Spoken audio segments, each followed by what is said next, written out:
Hello friends, ഞാൻ അജയ് ശശിധരൻ. എല്ലാവർക്കും tech corner Malayalam ചാനലിൻ്റെ പുതിയൊരു വീഡിയോയിലേക്ക് സ്വാഗതം. ഇന്ന് നമ്മൾ നോക്കുവാൻ പോകുന്നത് VPP അഥവാ വിർച്വൽ പവർ പ്ലാന്റ്. അതായത് ഇനി വരുന്ന കാലങ്ങളിൽ അല്ലെങ്കിൽ കാലഘട്ടത്തിൽ ഏറ്റവും അനിവാര്യമായൊരു പദമാണ്. നമ്മൾ ഈ മേഖലയിൽ ഇരിക്കുന്നവർക്കെല്ലാം അറിഞ്ഞിരിക്കേണ്ട ഒരു കാര്യമാണ് എന്താണ് വിർച്വൽ പവർ പ്ലാന്റ് എന്ന്. കാരണം കാലക്രമേണ ഇപ്പം ലോകത്ത് പല രാജ്യങ്ങളിലും ഇത് ഇംപ്ലിമെൻറ്റ് ചെയ്ത് തുടങ്ങിയിട്ടുണ്ട്. ഇന്ത്യയിലും അധിക താമസികമില്ലാതെ തന്നെ ഇതൊക്കെ ഇംപ്ലിമെൻ്റ് ആകുന്നൊരു കാലം വരും. അപ്പോൾ തീർച്ചയായിട്ടും ഇനിയൊരു ഫ്യൂച്ചർ ഓഫ് പവർ ഡിസ്ട്രിബ്യൂഷൻ എന്ന് പറയുന്നത് VPP ആണ് എന്നാണ് പറയുന്നത്. അതിന് ഏറ്റവും വലിയ എക്സാമ്പിൾ എന്നറിയാം, നിങ്ങൾക്ക് എല്ലാവർക്കും അറിയാം, ടെസ്ല എന്ന് പറയുന്നൊരു കമ്പനി. ടെസ്ല ഇലക്ട്രിക് കാറുകൾ വിൽക്കുന്നത് നിങ്ങൾക്ക് എല്ലാവർക്കും അറിയാമായിരിക്കും. പക്ഷേ ടെസ്ല ചെയ്യുന്നൊരു പരിപാടി കൂടിയാണ് VPP എന്ന് പറയുന്നത്. അതായത് ആദ്യം അമേരിക്കയിലും ഓസ്ട്രേലിയയിലും ഒക്കെ ആയിട്ട് പലയിടത്തും ടെസ്ല വിർച്വൽ പവർ പ്ലാന്റ് എന്ന കൺസെപ്റ്റ് ഓൾറെഡി ഇംപ്ലിമെൻറ്റ് ചെയ്യുകയും ചെയ്യുന്നുണ്ട്. അത് വളരെ സക്സസ്ഫുള്ളാണ് എന്ന് തന്നെയാണ് പറയുന്നത്. ഈവൻ കൺസ്യൂമേഴ്സ് ആണെങ്കിലും ഡിസ്ട്രിബ്യൂട്ടേഴ്സ് ആണെങ്കിലും എല്ലാവർക്കും അത് വളരെയധികം പോസിറ്റീവായിട്ടുള്ളൊരു കാര്യമായിട്ടാണ് തോന്നുന്നത്. അപ്പോൾ അത് എന്താണ് എന്നാണ് ഇന്നത്തെ വീഡിയോയിൽ നമ്മൾ ഡീറ്റെയിൽ ആയിട്ട് മനസ്സിലാക്കാൻ പോകുന്നത്. അപ്പം ഇതിന് ശേഷം ഈ വീഡിയോ കണ്ടതിന് ശേഷം തീർച്ചയായിട്ടും ആര് നിങ്ങളോട് എന്താണ് വിർച്വൽ പവർ പ്ലാന്റ് എന്ന് ഇൻ്റർവ്യൂവിനായാലും അല്ലാതെ ചോദിച്ചാലും നിങ്ങൾക്ക് തീർച്ചയായിട്ടും മനസ്സിലാവുകയും ചെയ്യും. അതായത് ഫ്യൂച്ചർ എന്ന് പറയുന്ന സാധനം തന്നെയാണ്. അപ്പോൾ ഇനി അധികം ഇൻട്രൊഡക്ഷനിലേക്ക് പോകാതെ നമുക്ക് നേരെ കാര്യത്തിലേക്ക് പോകാം.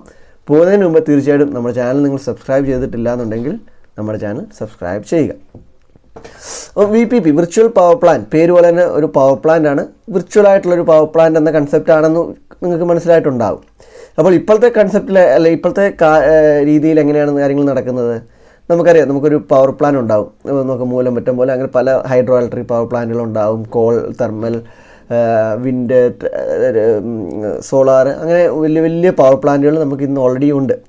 അവിടെ നിന്ന് വൈദ്യുതി ഉൽപ്പാദിപ്പിച്ച് ട്രാൻസ്ഫോമേഴ്സൊക്കെ വഴി പല ഡിസ്ട്രിബ്യൂഷൻ ഓഫീസസൊക്കെ വഴി നമ്മുടെ വീടുകളിലേക്ക് എത്തിച്ചേരുകയാണ്. അതായത് ചിലപ്പോൾ ഒരു 200, 300, 400 കിലോമീറ്റർ അപ്പുറത്ത് ഉണ്ടാക്കുന്ന വൈദ്യുതി ആയിരിക്കും നമുക്ക് ഇവിടെ വരുന്നത്. അപ്പോൾ അതുകൊണ്ട് തന്നെ നിങ്ങൾക്കറിയാം എന്തുമാത്രം വലിയൊരു കോംപ്ലിക്കേറ്റഡ് സിസ്റ്റമാണ്. അതായത് അവിടെ മുതൽ ഇവിടം വരെ നമുക്കൊരു ലൈൻ കണക്റ്റഡ് ആവുക, അതിന് അനുസരിച്ചിട്ടുള്ള കേബിൾസുകൾ ഉണ്ടാക്കുക എന്നുള്ള രീതിയിലൊക്കെ ഒരുപാടുണ്ട്. ആൻഡ് ഇതിൻ്റെയൊക്കെ വ്യത്യാസം വരുന്നത് നമുക്കറിയാം. നമുക്ക് വൈദ്യുതി എന്ന് പറയുന്നത് ഡിമാൻഡ് കൂടിക്കൊണ്ട് ഡ്രാസ്റ്റിക്കലി ഇൻക്രീസ് ചെയ്യുന്നൊരു സാധനമാണ്. നമുക്കറിയാം നമ്മുടെ വീടുകളിലൊക്കെ ആണെങ്കിൽ പോലും അതിന് മെയിനായിട്ട് ഒരുപാട് കാരണങ്ങളുണ്ട്.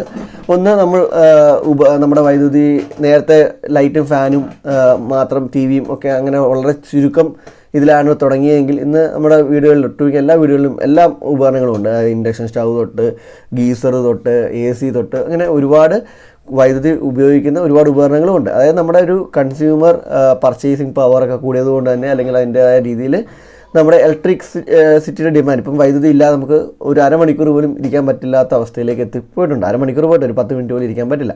അപ്പം അത്രമാത്രം ഡിമാൻഡിങ് വൈദ്യുതി ആവുകയും ചെയ്തു. പിന്നെ ഇത് കൂടാതെ നിങ്ങൾക്കറിയാം നമുക്ക് നമ്മുടെ ഫ്യൂച്ചർ ഓഫ് മൊബിലിറ്റി എന്ന് പറയുന്നതും ഇലക്ട്രിക് വെഹിക്കിൾ തന്നെയാണ് എന്ന് ഒട്ടുമിക്ക എല്ലാ രാജ്യങ്ങളും മനസ്സിലാക്കി അക്സെപ്റ്റ് ചെയ്ത് കഴിഞ്ഞിരിക്കുന്നു. അതുകൊണ്ട് തന്നെയാണ് ചൈനയും US-ഉം ഒക്കെ അതിലേക്ക് അതുപോലെ ഇൻവെസ്റ്റ്മെൻറ്റ്സും 2030-35 പൂർണ്ണമായും കാർബൺ ഫ്രീ എന്ന രീതിയിലേക്ക് മാറുമെന്നൊക്കെ പറയുന്നത്. അപ്പം ഒബ്വിയസ്ലി ഇലക്ട്രിക് വണ്ടികൾ 2 വീലർ ആയാലും 3 വീലർ ആയാലും 4 വീലർ ആണെങ്കിലും കൂടിയ കഴിഞ്ഞാൽ തീർച്ചയായിട്ടും അവിടെയും വൈദ്യുതിയുടെ ഉപയോഗം വളരെയധികം കൂടും.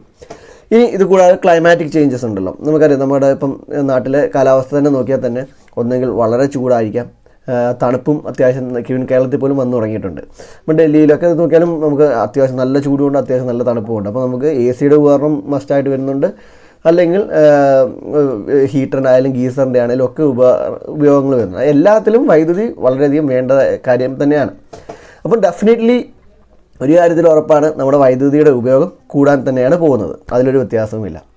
അപ്പോൾ ഞാനിപ്പോൾ മുമ്പേ പറഞ്ഞ ഒരു സിസ്റ്റം ഉണ്ടല്ലോ, അതായത് എവിടെയോ ഒരു വൈദ്യുതി ഉൽപ്പാദിപ്പിക്കുന്നു, അത് കുറേ ഗ്രിഡ് വഴിയും കേബിൾസ് വഴിയും ഒക്കെ നമ്മുടെ വീട്ടിലേക്ക് എത്തിക്കുകയാണ്. അപ്പം ഇത് ഓൾറെഡി നമ്മുടെ ഒരു ഫ്യൂച്ചർ, അന്ന് നമ്മൾ ഇതൊക്കെ ഉണ്ടാക്കുമ്പോൾ പോലും നമുക്കൊരു ഇത്ര മാക്സിമം ഡിമാൻഡിന് വേണ്ടിയുള്ള രീതിയിലായിരിക്കും ഉണ്ടാക്കിയിരിക്കുന്നത്. ഇപ്പോൾ എക്സ്ട്രാ ആയിട്ട് ഒരു 20, 30, 40% എക്സ്ട്രാ ഇട്ടിട്ടാണ് ഉണ്ടാക്കിയിരുന്നെങ്കിൽ പോലും അത് നമുക്ക് മതിയാവാതെ വരും. ഫ്യൂച്ചറിൽ ഉറപ്പായിട്ടും വരും. അതായത് നമ്മുടെ ഈ ഗ്രിഡൊക്കെ മാറ്റണം, അല്ലെങ്കിൽ ട്രാൻസ്ഫോമർ, നമ്മൾ എക്സാമ്പിൾ ആണ് നമ്മുടെ വീടിൻ്റെ അടുത്തിരിക്കുന്ന ട്രാൻസ്ഫോമർ പോലും നമുക്ക് മതിയാവാതെ വരും. അതായത് അതിൽ കൂടുതൽ വലിയ റേറ്റഡ് ട്രാൻസ്ഫോമർ വെക്കേണ്ടി വരും. അപ്പോൾ അവിടെ വലിയ റേറ്റഡ് ട്രാൻസ്ഫോമർ വെക്കുമ്പോൾ അതിൻ്റെ തൊട്ട് പുറകിലുള്ള ഏരിയയിൽ വേറെ ട്രാൻസ്ഫോമർ മാറ്റേണ്ടി വരും. അപ്പോൾ അങ്ങനെ നോക്കുമ്പം കംപ്ലീറ്റ്ലി ഒരു സിസ്റ്റം തന്നെ നമുക്ക് ചേഞ്ച് ചെയ്ത് എടുക്കേണ്ടി വരും. അതെന്ന് പറയുന്നത് വളരെ എക്സ്പെൻസീവ് ആയിട്ടുള്ള കാര്യമാണ്, അത്ര ഈസി ആയിട്ടുള്ള കാര്യമല്ല. ഗ്രിഡ് സെറ്റപ്പ് ചെയ്യുക എന്നൊക്കെ പറയുന്നത് ഭയങ്കര ഒരു പാടുള്ള കാര്യമാണ്. അപ്പോൾ ഈ ഹയർ ഡിമാൻഡ് വരുമ്പോൾ എങ്ങനെ നമുക്ക് ടാക്കിൾ ചെയ്യാൻ പറ്റും? അപ്പോൾ അതിനുവേണ്ടിയാണ് നമുക്കറിയാം, നമ്മുടെ ഇന്ന് ഉണ്ട് ഓൺ ഗ്രിഡ് സോളാർ സിസ്റ്റം ഒക്കെ നമുക്കറിയാം. ഓരോ വീടുകളിലും നമുക്ക് സോളാർ വെച്ച് അത് നമുക്ക് ഗ്രിഡിലേക്ക് കൊടുത്ത് അങ്ങനെ നമുക്ക് ഗ്രിഡിൻ്റെ ലോഡ് കുറയ്ക്കാൻ സാധിക്കും. അപ്പം ആ രീതിയിൽ നമുക്ക് ചിന്തിക്കാം. ഇപ്പം നമുക്ക് ഈ ഒരു ഓൺ ഗ്രിഡ് സിസ്റ്റത്തിൻ്റെ തന്നെ ഒരു അഡ്വാൻസ്ഡ് പേരാണ് വിർച്വൽ പവർ പ്ലാന്റ് എന്ന് നിങ്ങൾക്ക് ഇപ്പം കുറച്ച് കഴിയുമ്പോൾ തോന്നുമായിരിക്കാം.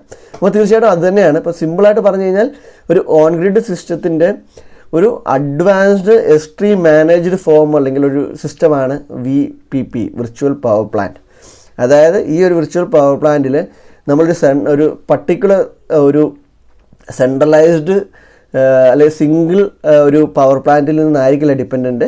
നമ്മുടെ ഓരോ വീടിനെയും ഓരോ യൂണിറ്റിനെയും ഇതൊരു പവർ പ്ലാന്റായിട്ട് കൺസിഡർ ചെയ്യുകയും ഇതിനെയെല്ലാം ഒരു സെൻട്രലൈസ്ഡ് സെർവറിലേക്ക് കണക്ട് ചെയ്ത് ഒരു പ്രോപ്പർ സോഫ്റ്റ്വെയറും AI അൽഗോരിതവും ഒക്കെ യൂസ് ചെയ്ത് ഇതിൻ്റെ ലോഡ് മാനേജ് ചെയ്ത് ചെയ്യുന്നൊരു സിസ്റ്റത്തിനെയാണ് വിർച്വൽ പവർ പ്ലാന്റ് എന്ന് സിമ്പിളായിട്ട് പറയുന്നത്. ഇപ്പോൾ എക്സാമ്പിൾ പറഞ്ഞാൽ നമ്മുടെ സോളാർ ഇത് തന്നെ ഇപ്പോൾ നിങ്ങൾക്ക് പറയാം ഈ സാധനം തന്നെയാണ് നമ്മൾ ഓൺ ഗ്രിഡ് സോളാർ എന്ന് പറയുന്നതെങ്കിൽ, പക്ഷേ ഇവിടെ കുറച്ച് വ്യത്യാസങ്ങളുണ്ട്. അതിൽ ഒന്നാമത്തെ വ്യത്യാസം എന്ന് പറഞ്ഞു കഴിഞ്ഞാൽ നമുക്കറിയാം ഇപ്പോൾ എത്ര ഓൺ ഗ്രിഡ് സോളാർസ് ഉണ്ട്, വളരെ കുറച്ച് മാത്രമേ ഉള്ളൂ.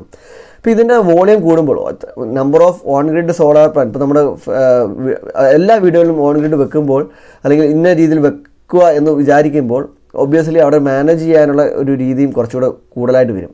അതായത് ഇതിനെ പ്രോപ്പറായിട്ട് സ്മാർട്ട് മീറ്റേഴ്സ് വെച്ച് ഇതിൻ്റെ അതായത് ഇപ്പോൾ എക്സാമ്പിൾ പറഞ്ഞു കഴിഞ്ഞാൽ ഇപ്പോൾ സപ്പോസ് എൻ്റെ വീട്ടിൽ സോളാർ പവർ പ്ലാന്റിൽ നല്ല രീതിയിൽ ഇപ്പോൾ പ്രൊഡക്ഷൻ നടന്നുകൊണ്ടിരിക്കുകയാണ്. അപ്പം ഡെഫിനറ്റ്ലി എനിക്ക് അത്രയും യൂസേജും ഇല്ല. അപ്പോൾ അത്രയും കൂടെ ഗ്രിഡിലേക്ക് മാറ്റുകയും അതേസമയം ഗ്രിഡിൽ ഉള്ളപ്പം അതായത് പ്രോപ്പറായിട്ട് അപ്പുറത്ത് വേറെ ഏതെങ്കിലും വിൻഡ് ഉണ്ടെങ്കിൽ വിൻഡിൻ്റെയാണ് അവിടെ പ്രിവലൻ്റ് കാറ്റ് കൂടുതലുള്ള സമയമാണെങ്കിൽ അതിൽ നിന്ന് കൂടുതൽ സോഴ്സ് എടുക്കുകയും അപ്പോൾ അങ്ങനെ പ്രോപ്പറായിട്ട് ഓട്ടോമാറ്റിക്കലി മാനേജ് ചെയ്യുന്ന ഒരു സിസ്റ്റമാണ് വിർച്വൽ പവർ പ്ലാന്റ് എന്ന് പറയുന്നത്. അപ്പോൾ ഇതിലെ പ്രത്യേകത എന്ന് പറഞ്ഞു കഴിഞ്ഞാൽ ഇതിൽ ആവശ്യം അനുസരിച്ച് ഡിമാൻഡ് അനുസരിച്ചിട്ട് അങ്ങോട്ടും ഇങ്ങോട്ടും മാറ്റി നൽകുവാനൊക്കെ സാധിക്കുന്നുണ്ട്. അപ്പം ബേസിക്കലി വിർച്വൽ പവർ പ്ലാന്റ് എന്ന് പറഞ്ഞു കഴിഞ്ഞാൽ ഇതുപോലെ കുറേ ചെറിയ സ്മോൾ യൂണിറ്റ്സ് ഓഫ് പവർ ഇതിനെല്ലാം സോഴ്സായിട്ട് കൺസിഡർ ചെയ്ത് അവർക്ക് ആ വൈദ്യുതി വിൽക്കുവാനും അതിലൂടെ ഒരു ഏർണിങ്സ് നൽകുകയും അതുപോലെ തന്നെ ഗ്രിഡിൻ്റെ ലോഡ് കുറച്ചുകൊണ്ട് പ്രോപ്പറായിട്ട് നല്ലൊരു രീതിയിൽ സിസ്റ്റത്തിനെ മാനേജ് ചെയ്ത് ഡിസ്ട്രിബ്യൂഷൻ സിസ്റ്റം മാനേജ് ചെയ്യുന്നതിനെയാണ് വിർച്വൽ പവർ പ്ലാന്റ് എന്ന് പറയുന്നത്. ഇനി കുറച്ചുകൂടെ സ്പെസിഫിക് ആയിട്ട് നോക്കിക്കഴിഞ്ഞാൽ ഡിസ്ട്രിബ്യൂട്ടഡ് എനർജി റിസോഴ്സസിൻ്റെ ഒരു നെറ്റ്വർക്ക് ആണെന്ന് വേണമെങ്കിൽ പറയാം. അപ്പം അവിടെ നമുക്ക് വിൻഡ് ഉണ്ടാവും, സോളാർ ഉണ്ടാവും, ബാറ്ററി ഉണ്ടാവും, ഇലക്ട്രിക് വെഹിക്കിൾസ് ഉണ്ട്, സ്മാർട്ട് അപ്ലയൻസ്, ഇതെല്ലാം കണക്റ്റഡ് ആയിരിക്കും.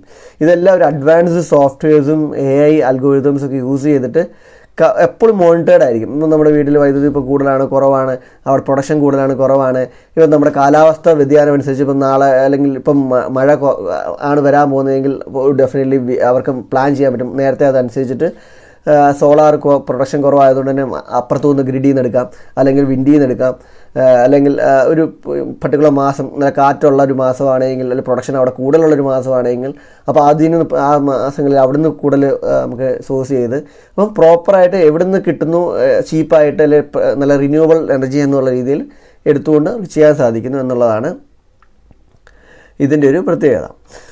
അപ്പോൾ ഇതിൻ്റെ ഇതെങ്ങനെ വർക്ക് ചെയ്യുന്നതെന്ന് വെച്ചാൽ ഞാൻ പറഞ്ഞു ഓൾറെഡി എല്ലാ യൂണിറ്റ്സിനെയും സ്മാർട്ട് രീതിയിൽ കണക്ട് ചെയ്ത് ഇതൊരു ക്ലൗഡുമായിട്ട് കണക്ട് ചെയ്ത് പ്രോപ്പറായി ബാലൻസ് ചെയ്യുന്നു, ഒപ്റ്റിമൈസ് ചെയ്ത് ഡിസ്ട്രിബ്യൂഷൻ നടക്കുന്ന രീതിയാണ്. ഇതുകൊണ്ടുള്ള ഗുണം എന്താ? ഗ്രിഡിൻ്റെ സ്റ്റെബിലിറ്റി. അതായത് നമ്മുടെ ഗ്രിഡ് എന്ന് പറയുന്നത് നല്ല സ്റ്റേബിളായിട്ട് തന്നെ നമുക്ക് സൂക്ഷിക്കാൻ പറ്റും. ഗ്രിഡ് ഫെയിലിയർ ഒക്കെ വന്നു കഴിഞ്ഞാൽ നമുക്ക് ബ്ലാക്ക് ഔട്ട്സ് പോലത്തെ ഒരുപാട് സംഭവങ്ങളുണ്ടാവും.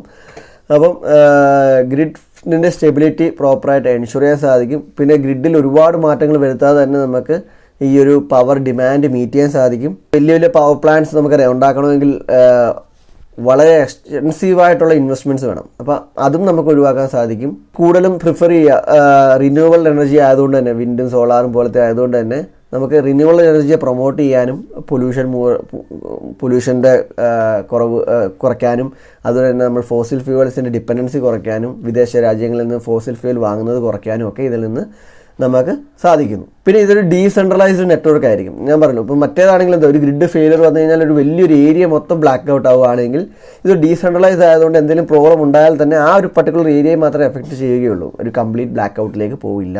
പിന്നെ ഡെഫിനറ്റ്ലി നമുക്കറിയാം ഇപ്പോൾ ഓൺ ഗ്രിഡ് സോളാർ കാണുന്നത് പോലെ തന്നെ ഓരോ വ്യക്തിക്കും നമുക്കുണ്ടാകുന്ന വൈദ്യുതി കൂടുതൽ നമ്മുടെ ഉപയോഗത്തിന് അപ്പുറത്തേക്കുള്ള വൈദ്യുതിയെ വിറ്റ് അതിൽ നിന്നൊരു ചെറിയൊരു വരുമാനവും നേടുവാൻ സാധിക്കുന്നു എന്നതും ഇതിൻ്റെ ഒരു ലാഭകരമായ കാര്യം തന്നെയാണ്. ഇതിൻ്റെ എഫിഷ്യൻസി എന്ന് പറഞ്ഞാൽ എഫിഷ്യൻസി കൂടുതലായിരിക്കും, പിന്നെ പൊല്യൂഷൻ ഫ്രീ ആയിരിക്കും, കാർബൺ ഫുട് പ്രിൻറ്റ്സ് കുറയ്ക്കാൻ സാധിക്കും, പിന്നെ പെട്ടെന്ന് തന്നെ ഡിമാൻഡ് സപ്ലൈ മീറ്റ് ചെയ്യാൻ, അത് ഡിമാൻഡിനും സപ്ലൈക്കും അനുസരിച്ച് ഇത് സ്വിച്ച് ചെയ്യാനും ചേഞ്ച് ഓവേഴ്സ് നടത്താനും ഒക്കെ ഈ ഒരു സിസ്റ്റത്തിന് സാധിക്കുന്നു എന്നുള്ളതും ഒരു വലിയൊരു കാര്യം തന്നെയാണ്. അപ്പോൾ ഡെഫിനറ്റ്ലി ഇതിൻ്റെ ഒരു കൺക്ലൂഷൻ എന്ന് പറയുന്നത് VPP എന്ന് പറയുന്നത് ഒരു എനർജി മാനേജ്മെൻറ്റിൻ്റെ ഫ്യൂച്ചർ തന്നെയാണ്.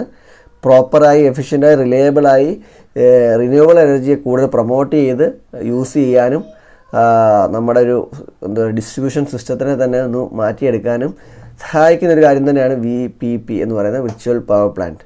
അപ്പോൾ നിങ്ങൾ ഇതുവരെ ഇത് കേട്ടിട്ടില്ലെന്നുണ്ടെങ്കിൽ തീർച്ചയായിട്ടും ഇന്നത്തോടെ ഇതിൻ്റെ ഒരു കാര്യം മനസ്സിലാവുകയും നിങ്ങൾക്ക് ഇനി ആര് ചോദിച്ചാലും എവിടെ ഇൻ്റർവ്യൂവിന് ചോദിച്ചാലും നിങ്ങൾക്ക് വിർച്വൽ പവർ പ്ലാന്റ് എന്താണെന്ന് പറയാൻ സാധിക്കുമെന്നും ഞാൻ വിശ്വസിക്കുന്നു. ഇതിനെപ്പറ്റി കൂടുതൽ ഡീറ്റെയിൽ ആയിട്ട് എന്തെങ്കിലുമൊക്കെ വീഡിയോസ് നിങ്ങൾക്ക് കാണണമെന്നുണ്ടെങ്കിൽ തീർച്ചയായും കമൻറ്റിൽ ചോദിക്കാവുന്നതാണ്. സ്പെസിഫിക് ആയിട്ടുള്ള രീതിയിൽ കുറച്ചുകൂടി ഇൻ ഡെപ്ത് ആയിട്ട് നമുക്ക് ഇതിൻ്റെ വീഡിയോസ് ചെയ്യാവുന്നതാണ്. അപ്പോൾ തീർച്ചയായിട്ടും വീഡിയോ ഇഷ്ടപ്പെട്ടെങ്കിൽ നമ്മുടെ ചാനൽ സബ്സ്ക്രൈബ് ചെയ്യണം, സപ്പോർട്ട് ചെയ്യണം. താങ്ക്